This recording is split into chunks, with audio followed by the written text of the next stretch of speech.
Você já ouviu falar em agentes deficitários e agentes superavitários e como ocorrem as suas interações? Bom, hoje eu vou estar tentando aqui explicar da maneira mais didática possível o que são esses dois tipos de agentes e como ocorrem essas interações entre eles. Bom, para começar aqui, eu quero que você imagine a economia como um grande jogo, né? Um jogo onde ocorre uma troca de dinheiro, uma movimentação de dinheiro. Então, o dinheiro ele passa de mão em mão, né? Ele sempre está movimentando, certo? E nesse jogo existem dois tipos de jogadores. Bom, o jogador número um são os agentes deficitários, certo? São aqueles que possuem uma necessidade de recursos para financiar suas atividades ou projetos. O que isso quer dizer?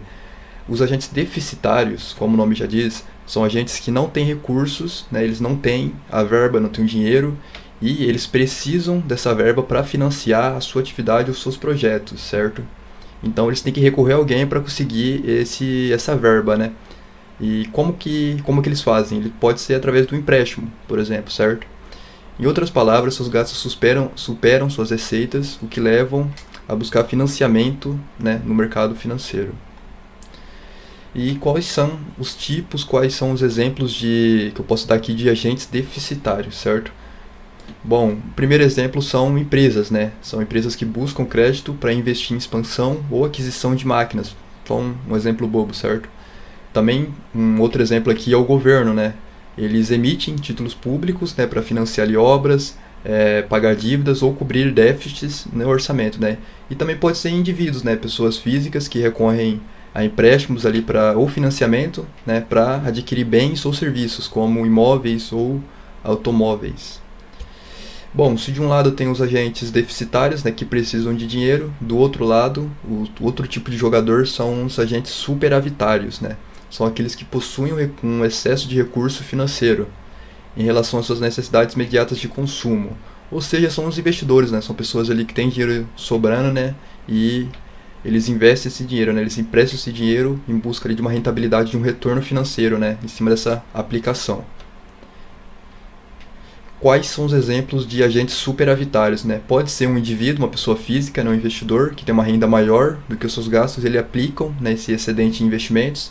Podem também ser empresas que possuem lucros não utilizados e optam por aplicá-los em instrumentos financeiros, né?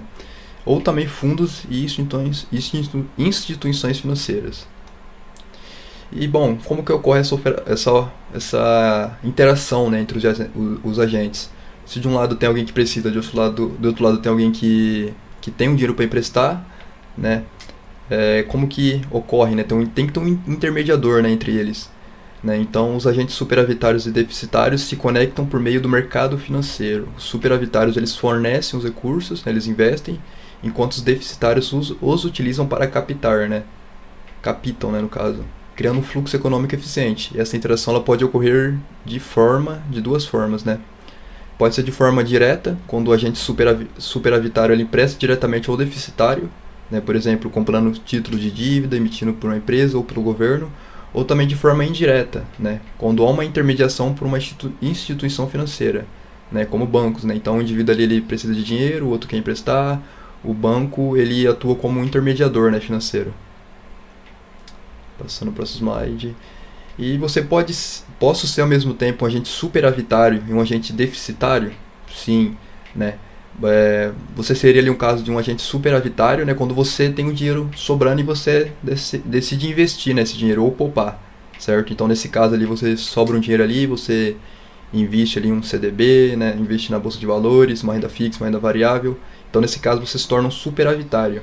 E ao mesmo tempo ali você também pode ser um agente deficitário, né? Ao mesmo tempo que você investe, você pode pegar um financiamento ali ou um empréstimo para algo mais específico, né? Então, por exemplo, financiar uma compra de uma casa ou de um carro, né? Então, sim, tem como você ser os dois ao mesmo tempo.